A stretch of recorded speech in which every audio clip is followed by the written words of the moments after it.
Have you all heard of what's going on out there at Standing Rock?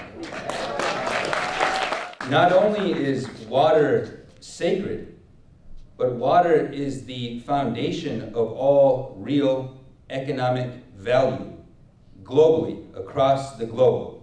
So to this day, there have been about 600 arrests in North Dakota of people who have made the decision to sacrifice their liberty, their lives even, and their limbs in pursuit of liberty, freedom, justice, and equality.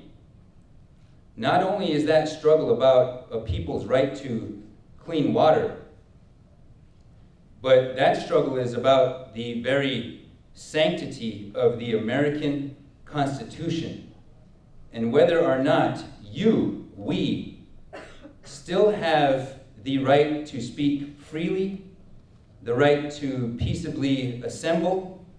Right now, the Army Corps of Engineers is trying to prescribe what they call free speech zones. That's right. Well, we've got news for them. The entire country is a free speech zone.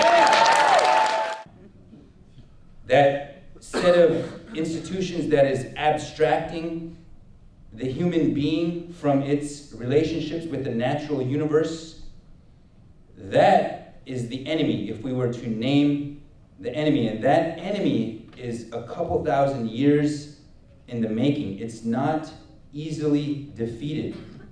But at every turn, it's our natural inclination, our spiritual duty to stand up to that oppressive regime that is at work around the globe, oppressing not only every human, but every living being, commodifying every resource that our ancient worldviews saw as living, breathing relatives. That is the strength of what we are up against.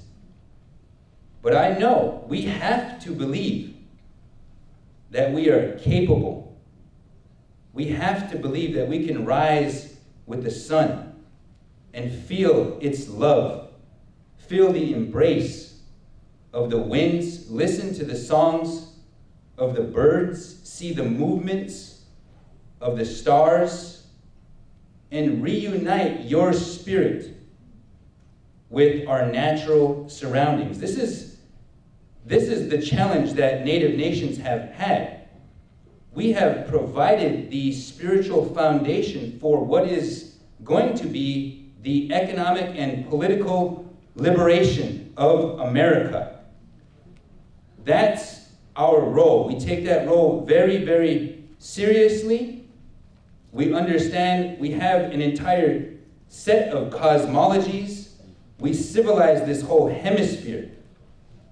10 to 20,000 years, nobody knows how long our civilizations have been here. But what we know is that we have not been appreciated.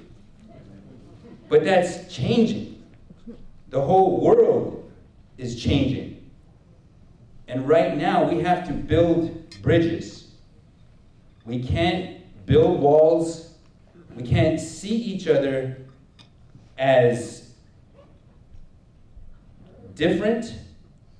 We need to respect our differences, but we can't see ourselves as being able to exist in these vacuums anymore. We have to unite all of our struggles. Peace, when we're peaceful, it's not passive. The power of peace is not passive at all. The power of peace doesn't back down.